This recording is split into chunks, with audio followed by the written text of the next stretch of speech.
पहला क्वेश्चन का इतिहास जनक कौन है? अरस्तु हैं, एडम स्मिथ हैं, हेरोडोटस हैं, दयाराम साहनी कौन है? हेरोडोटस हैं। हेरोडोटस इनका जन्म कब हुआ था? इनका जन्म हुआ था 484 BC को इनका जन्म हुआ था हेरोडोटस का। इनकी मृत्यु कब हुई थी? 425 BC में। 425 BC को इनकी डेथ हो गई थी। ये जो हेरोडोटस थे, ये हेरोडोटस जो थे ये यूनान के रहने वाले थे हेरोडोटस। दूसरा क्वेश्चन क्या है अपना? हेरोडोटस की प्रमुख पुस्तक क्या नाम? इनकी प्रमुख पुस्तक है, इनकी प्रमुख पुस्तक का नाम हिस्टोरिका इनकी प्रमुख पुस्तक है। अगला क्वेश्चन क्या है? ऐसा कौन सा ऐतिहासिक काल है जिसके साक्ष्य हैं लेकिन लिखित प्रमाण नहीं? कौन सा? सिंधु घाटी सभ्यता ऐतिहासिक काल है, आद्य ऐतिहासिक काल है, प्रागैतिहासिक काल है? कौन सा है? प्रागैतिहासिक काल है। कौन सा प्रागैतिहासिक काल ऐसा काल है? प्रागैतिहासिक काल में क्या है? इसके साक्ष्य हैं लेकिन लिखित प्रमाण मौजूद नहीं है। क्या ये प्रागैतिहासिक काल है? और आद्य ऐतिहासिक काल क्या है? आद्य ऐतिहासिक काल के साक्ष्य हैं, लिखित प्रमाण भी हैं। लिखित प्रमाण है लेकिन पढ़ा नहीं जा सका है आद्य ऐतिहासिक काल। और ऐतिहासिक काल क्या है? इसके साक्ष्य हैं, इसके लिखित प्रमाण भी हैं और इसके पढ़ा भी गया है। इसके आद्य ऐतिहासिक काल के। अगला क्वेश्चन, मानव द्वारा पत्थर का प्रयोग किस काल में किया गया था? मानव द्वारा सर्वप्रथम पत्थर का प्रयोग किस काल में किया गया था? सिंधु घाटी सभ्यता, पुरापाषाण काल, मध्य पाषाण काल, नवपाषाण। कब किया गया था? पुरापाषाण काल में सबसे पहले पत्थर का मानव द्वारा प्रयोग किया गया था। मानव अब कहाँ गुफा में रहना शुरू कर चुका था? पुरापाषाण काल में। आज नहीं, सॉरी, आग लिखा है। क्या है? आग है ये, आग। आग के बारे में मानव कब परिचित हुआ? आग के बारे में मानव परिचित कब हुआ और मानव ने उपयोग करना कब शुरू किया? ये अलग अलग क्वेश्चन है। तो सबसे पहले आग के बारे में मानव ने कब जाना था? पुरापाषाण काल में। पुरापाषाण काल में मानव ने आग के बारे में जान लिया था। पत्थर का प्रयोग कब करा था? पुरापाषाण काल में। गुफा में मनुष्य रहने लगे थे पुरापाषाण काल में। और आग के बारे में कब जाना था? पुरापाषाण काल में। आग के बारे में जाना था। अगला क्वेश्चन क्या है? मानव द्वारा शिकार करना कब प्रारंभ कर दिया गया था? मानव द्वारा शिकार करना कब प्रारंभ कर दिया गया था? मध्य पाषाण काल में। मध्य पाषाण काल में मानव ने शिकार करना प्रारंभ कर दिया था। मानव द्वारा तीर कमान का आविष्कार किस काल में किया गया था? किस काल में किया गया था? सिंधु घाटी सभ्यता, नवपाषाण काल, मध्य पाषाण काल, पुरापाषाण काल। कब किया गया था? मध्य पाषाण काल में। अब मैं आपको बता चुका हूँ, मध्य पाषाण काल में शिकार करना शुरू कर दिया था। मानव द्वारा तीर कमान का आविष्कार कर लिया गया था मध्य पाषाण काल में। अगला क्वेश्चन क्या है? मनुष्य द्वारा सर्वप्रथम किस पशु को पाला गया था? मोस्ट इंपोर्टेंट है, ये हर एग्जाम में पूछा जाता है। मनुष्य द्वारा सर्वप्रथम किस पशु को पाला गया था? गाय, कुत्ता, घोड़ा, बिल्ली। सर्वप्रथम किसको पाला गया था? कुत्ता। अगर कुत्ता ऑप्शन में ना है तो क्या लगेगा? घोड़ा लगेगा। अगर घोड़ा ऑप्शन में ना लगे तो क्या लगेगा? बिल्ली लगेगा। तो मगर अगर कुत्ता है तो सबसे पहले कुत्ता ही लगेगा। कुत्ता मानव ने किस मध्य पाषाण काल में ही पशुपालन शुरू कर दिया था आदमी ने। और इसके साक्ष्य कहाँ से मिलते हैं? पशुपालन के साक्ष्य मिलते हैं आदमगढ़, मध्य प्रदेश से।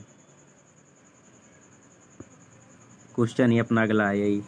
सर्वप्रथम पशुपालन के साक्ष्य कहाँ से मिलते हैं? आदमगढ़। आदमगढ़ कहाँ से? MP से। आदमगढ़ MP से सर्वप्रथम पशुपालन के साक्ष्य मिलते हैं। सबसे पहले क्या पाला गया था? कुत्ता। कुत्ता ऑप्शन में नहीं है तो घोड़ा। घोड़ा ऑप्शन में नहीं है तो फिर क्या लगेगा? बिल्ली। अगला क्वेश्चन क्या है? सर्वप्रथम खेती के साक्ष्य कहाँ से प्राप्त हुए? Most important. सर्वप्रथम खेती के साक्ष्य कहाँ से प्राप्त हुए? कालीबंगा, आदमगढ़, मेहरगढ़, दैमाबाद। कहाँ से प्राप्त हुए हैं? मेहरगढ़। मेहरगढ़ कहाँ पर है? मेहरगढ़ पाकिस्तान में। अरे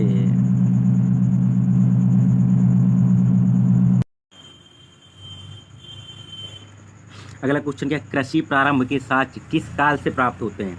सिंधु घाटी सभ्यता, नवपाषाण काल, मध्य पाषाण काल, पुरापाषाण काल। तो खेती के साक्ष्य कहाँ से प्राप्त होते हैं? नवपाषाण काल से। और खेती के सर्वप्रथम साक्ष्य मैं बता चुका कहाँ से मिलते हैं? मेहरगढ़ से। कहाँ से? मेहरगढ़। मेहरगढ़ पाकिस्तान से साक्ष्य मिलते हैं। और किस काल में? नवपाषाण काल में। गेहूं के साक्ष्य कहाँ से प्राप्त हुए हैं? मेहरगढ़। सबसे पहले गेहूं और जौ की खेती की गई थी। कहाँ पर? मेहरगढ़ पाकिस्तान में साक्ष्य मिले हैं। धान की खेती प्रारंभ होने के साक्ष्य कहाँ से प्राप्त हुए? कहाँ से प्राप्त हुए? कुलडी हवा। कुलडी हवा कहाँ? प्रयागराज में। धान की खेती के साक्ष्य प्राप्त हुए कुलडी हवा, प्रयागराज से। मानव द्वारा उपयोग में लाई गई प्रथम धातु कौन सी है? चांदी, तांबा, पीतल, लोहा। तो मानव सबसे पहले किस धातु का प्रयोग करा है? तांबा धातु का। किस काल में? नवपाषाण काल में।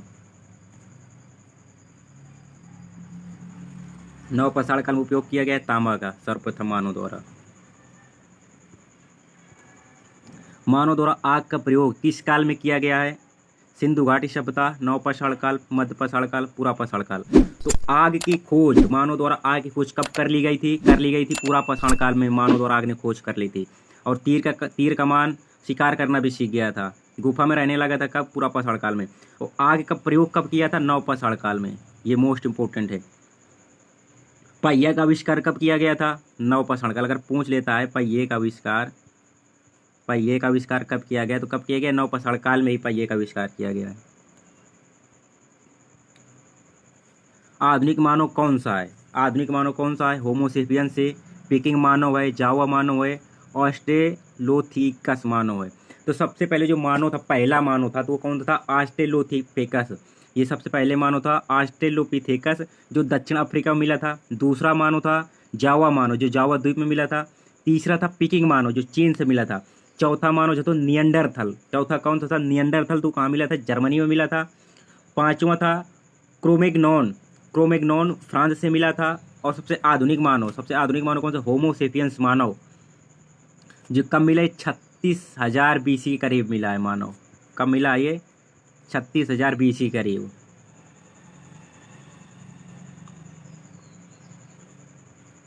मानव विकास का सिद्धांत किसने दिया है? डेरियस ने, फाहियान ने, चार्ल्स डार्विन ने, हेरोडोटस ने। किसने दिया है? चार्ल्स डार्विन ने दिया है मानव विकास का सिद्धांत। इनकी बुक कौन सी है? इनकी बुक है ओरिजिन ऑफ स्पेसिस, 1859 में इन्होंने लिखी है। और दूसरी डिसेंट ऑफ मैन कब लिखी? 1871 में। इन्होंने, चार्ल्स डार्विन जी ने, डिसेंट ऑफ मैन में ही कहा है कि केवल वानर ही मनुष्य के समीप है। इन्होंने कथन कहा है। अगला क्वेश्चन क्या है? सिंधु घाटी सभ्यता का सर्वमान्य काल कौन सा है? 30,000 BC से 10,000 BC तक, 10,000 BC से 4,000 BC तक, 4,000 BC से, BC का मतलब है ईसा पूर्व, बिफोर क्रिस्ट। ईसा मसीह का जन्म हुआ था जब, तो वो 0 माना जाता है। जब AD माना जाता है, ईसा पूर्व, ईसा मसीह के जन्म के बाद, और ईसा मसीह के जन्म के पहले को BC कहते हैं।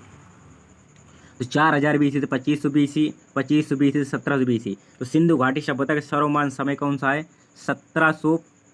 2500 BC से 1750 BC तक माना गया है। जो ये 30,000 BC से 10,000 BC है, ये कौन सा है?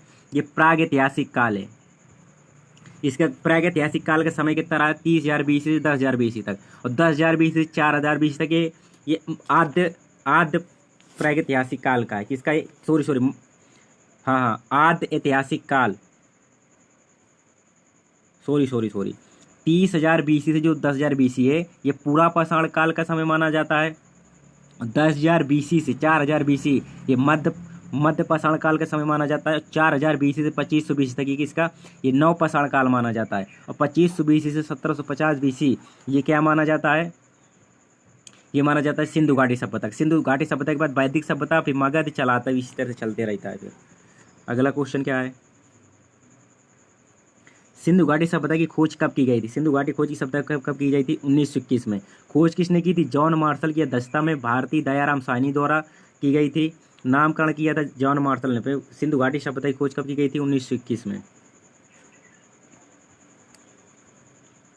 अगला क्वेश्चन है, सिंधु घाटी सभ्यता के समकालीन सभ्यता कौन सी थी? सिंधु घाटी सभ्यता, मेसोपोटामिया की सभ्यता, मिस्र की सभ्यता, जापान की सभ्यता। कौन सी थी? मेसोपोटामिया की सभ्यता। और मेसोपोटामिया की सभ्यता थी सिंधु घाटी सभ्यता के, और चीन की सभ्यता समीप थी। जो मेसोपोटामिया की सभ्यता थी, कहाँ? इराक में थी। ये दजला फरात नदी के तट पर थी। मेसोपोटामिया की सभ्यता जो सिंधु घाटी सभ्यता के समकालीन थी। सिंधु घाटी सभ्यता कितने टीलों में विभाजित थी? तो सिंधु घाटी सभ्यता कितने टीलों में विभाजित थी? 2 टीलों में विभाजित थे। इसके 2 टीले कौन कौन से? एक पश्चिमी टीला था, एक पूर्वी टीला था। जो पश्चिमी टीला था उसमें राजा और पुरोहित रहते थे, और जो पूर्वी टीला उसमें किसान और निम्न वर्ग रहते थे। तो अगर पूछ ले सिंधु घाटी सभ्यता का आकार कैसा है, तो आकार कैसा है, त्रिभुजाकार आकार है। ये आपको आकार पूछ ले, त्रिभुजाकार आकार है। एक चीज़ ये मैं बता दूं आपको, ये ईस्ट मतलब पूर्व, वेस्ट पश्चिम, नॉर्थ उत्तर, साउथ। पश्चिम की तरफ क्या था, पश्चिम की तरफ था आलमगीरपुर। आलमगीरपुर हिंडन नदी उत्तर प्रदेश में था। उत्तर की ओर सीमा कहाँ तक थी इसके, मांडा, मांडा लद्दाख तक चिनाब नदी। साउथ में कहाँ था, साउथ में था दैमाबाद महाराष्ट्र में था, प्रवरा नदी या गोदावरी नदी तक। पश्चिम में कहाँ था, सूतकांगे डोर, दस्क नदी बलूचिस्तान तक विस्तार था इसका, सिंधु घाटी सभ्यता का। सिंधु घाटी सभ्यता में कौन सी लिपि प्रचलित थी, सांकेतिक, लिखित, भाव चित्रात्मक, मात्र, सत्तात्मक। तो लिपि कौन सी थी, भाव चित्रात्मक थी। ये जो लिपि थी दाएं से बाएं लिखी जाती थी।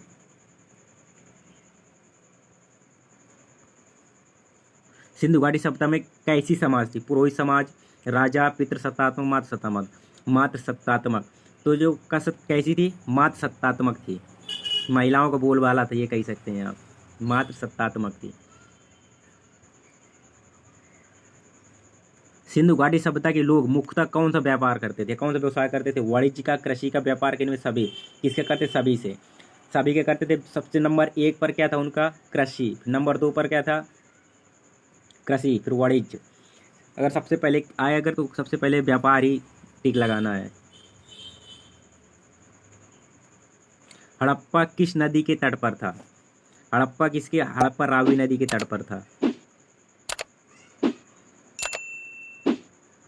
अगर वीडियो पसंद आए तो वीडियो को एक लाइक कर सकते हैं दोस्तों, चैनल को सब्सक्राइब करें, वीडियो शेयर करें। जले हुए गेहूं और जौ के साँच कहाँ से मिले, कहाँ से मिले, हड़प्पा से मिले। जले हुए गेहूं और जौ के साँच।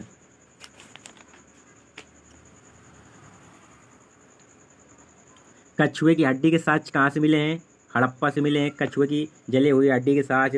तांबे की एक्का गाड़ी, कपास की खेती के साँच, महिला के गर्भ से निकलता पौधे का चित्र, 12 कच्छों वाला अन्नागार, शवों को दफनाया जाता था यहाँ। विशाल अन्नागार और स्नानागार कहाँ से प्राप्त हुए, मोहनजोदड़ो से। स्नानागार में 9 सीढ़ियाँ थी, पूछ लेता कभी कभी, स्नानागार में 9 सीढ़ियाँ थी। विशाल अन्नागार और स्नानागार कहाँ से प्राप्त हुए, मोहनजोदड़ो से। कपास की खेती के साँच कहाँ से प्राप्त हुए हैं, हड़प्पा से प्राप्त हुए कपास की खेती के साँच। वक्राकार ईंटों के साँच कहाँ से प्राप्त हुए हैं, चनहौदड़ों से प्राप्त हुए वक्राकार ईंटों के साथ। 4 पहिए वाली गाड़ी के साँच, बिल्ली का पीछा करते कुत्ते का साँच, गोल ईंटें वक्राकार ईंटों के साथ। सौंदर्य प्रशासन पूछ ले, जैसे लिपस्टिक है, काजल है, कंघा है, ये कहाँ से प्राप्त हुए हैं, ये चनहौदड़ों से प्राप्त हुए हैं। मलेरिया बीमारी के साँच कहाँ से प्राप्त हुए हैं, मोहनजोदड़ो से मलेरिया बीमारी है। प्रत्येक मकान में कुएं का साँच कहाँ से मिलता है, मोहनजोदड़ो से। कांसे की नर्तकी की मूर्ति कहाँ से मिलती है, मोहनजोदड़ो से। स्वास्तिक का चिन्ह, बुने हुए कपड़े का साँच, दाढ़ी वाले महादेव, पशुपति, नटराज मूर्ति, ये सब कहाँ से मिले हैं, ये मोहनजोदड़ो से मिले हैं। अगला क्वेश्चन क्या है, बिल्ली का पीछा करते कुत्ते के साँच कहाँ से मिले हैं, चनहौदड़ो से मिले हैं। शतरंज के खेल के साँच कहाँ से मिले हैं, लोथल से मिले हैं। दाढ़ी वाले महादेव कहाँ से मिले हैं, मोहनजोदड़ो से मिले हैं। जूते हुए खेतों के साँच कहाँ से मिले हैं, कालीबंगा से जूते हुए खेत के साँच मिले हैं।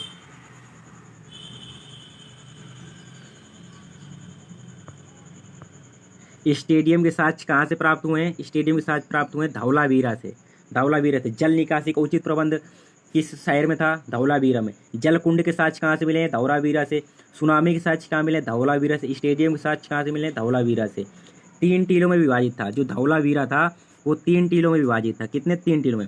पश्चिमी टीला था, पूर्वी टीला था और मध्य टीला था।